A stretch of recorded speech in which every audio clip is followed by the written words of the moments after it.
সুপ্ৰভাত বন্ধু বান্ধৱীসকল, আজি লৈ আহিছোঁ এটা ৰেচিপি যিটো নেকি একেবাৰে গুণেৰে ভৰপূৰ হয়। এয়া দেখিছেনে, এইফালে পাতখিনি মই লৈছোঁ। পাতখিনি দেখি আপোনালোকে নিশ্চয় চিনি পাইছেই চাগে। এয়া দেখিছেনে, হয় এইখিনি ভেদাইলতাৰ পাত হয়। আৰু মই আজি ভেদাইলতাৰ লগতে শিঙি মাছৰ জোল বনাম বুলি লৈছোঁ। প্ৰথমে ভেদাইলতাখিনি মই ভালদৰে ধুই ল'লোঁ, শুনিছেনে, ধুই লৈ আৰু লগতে বইল কৰি লৈছোঁ এই আলু, আদা নহৰু বটা, জলকীয়া দুটামান আৰু পিঁয়াজ কাটি লৈছোঁ। লগতে এই ভেদাইলতাখিনি পিচি আনি লৈছোঁ। এইফালে ঠিক কৰি থোৱা হৈছে শিঙি মাছ, যিহেতু শিঙি মাছৰ লগত বনাম, সেয়েহে শিঙি মাছ ধুই পখালি ঠিক কৰি লোৱা হৈছে। আনফালে মই কেৰাহীখন পাতি দিলোঁ আৰু মাছকেইডোখৰ প্ৰথমে ভাজি লওঁ।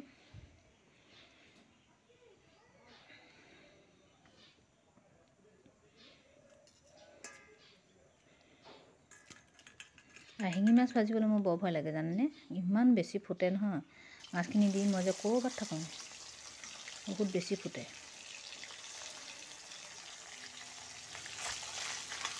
গোটেই তেল পৰে গাত, সেইকাৰণে মই বহুত মাছকেইটা দি অকণমান আঁতৰি আছোঁ।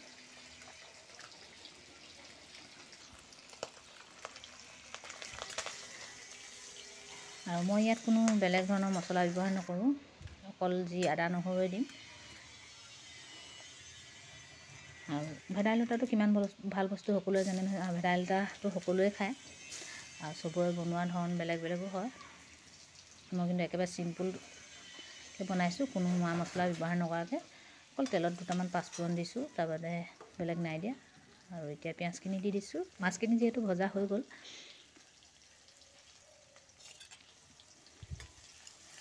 লগতে দি দিম বাতি থোৱা আদা নহৰু। একেবাৰে মই আদা নহৰুখিনি একেবাৰে গুড়ি কৰি লোৱা নাই, যিহেতু চেণ্টটো কম হৈ যায়, সেয়েহে অকণমান টুকুৰা টুকুৰকৈ থৈছোঁ। লগতে কেঁচা জলকীয়াকেইটা দিছোঁ, যাতে ইয়াৰ এটা ধুনীয়া গন্ধ আহে। আৰু অকণমান জ্বলা, বিশেষ জ্বলা নহয় এইকণে।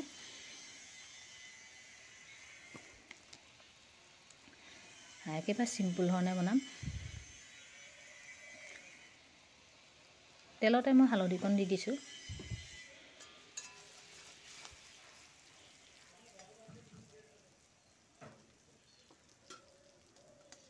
আৰু যি মই বইল কৰি থৈছিলোঁ আলুকেইটা, সেইকেইটা ইয়াতে তেলতে অকণমান ভাজি ল'ম, তেতিয়া আলুকেইটা খাবলৈ অকণমান বেছি ভাল হয় আলুকেইডোখৰ। আৰু মই এইখিনি পিটিকি নিদিওঁ অকণমান, যিহেতু ব্ৰইলাৰ আলু, সেয়েহে হাতাখনে অকণমান টুকুৰা টুকুৰা কৰি দিছোঁ।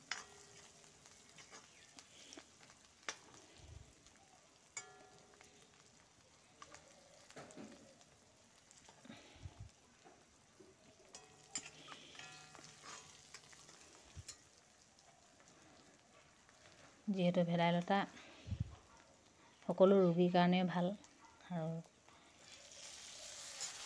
তাত যিহেতু গুণেৰে ভৰপূৰ হৈ থাকে। এতিয়া আলুখিনি ভাজি হ'লত তাতে মই ভেদাইলতাখিনি দি অকণমান সময় ভাজি ল'ম। আৰু ইয়াত ভৰপূৰ মাত্ৰাত আইৰণ পোৱা যায়। লগতে ভেদাইলতাৰ ৰস পিচি খালে যদি গেছ হৈ থাকে, গেছ বহুত ভাল পোৱা যায়, গেছৰ উপশম পোৱা হয়। মোৰ বেছি গেছ হ'লে মই অলপমান ভেদাইলতা পিচি তাৰ জোল অকণ খাই দিওঁ, ৰস অকণ খাই দিওঁ।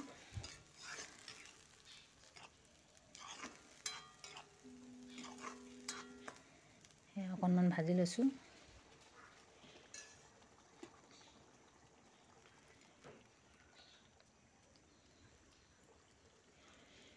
আৰু মই পানী উতলাই ৰাখিছোঁ, উতলা পানী দিম।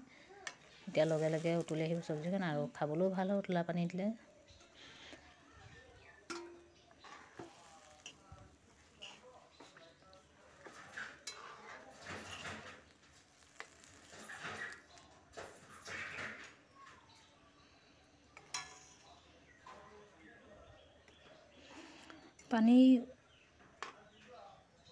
উতলা পানী দিয়াৰ পিছত মাছ দি লগতে মই অলপ সময় সিজিবৰ কাৰণে ঢাকোন মাৰি দিলোঁ। আৰু এতিয়া দেখিছে এয়া হৈ গ'ল মোৰ জোল ৰেডি।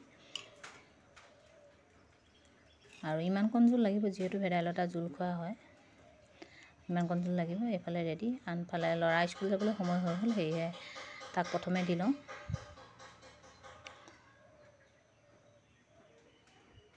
ৰাতিপুৱা সময়কণ বহুত বেছি খৰধৰ হয়, সেয়ে ইমান বেছি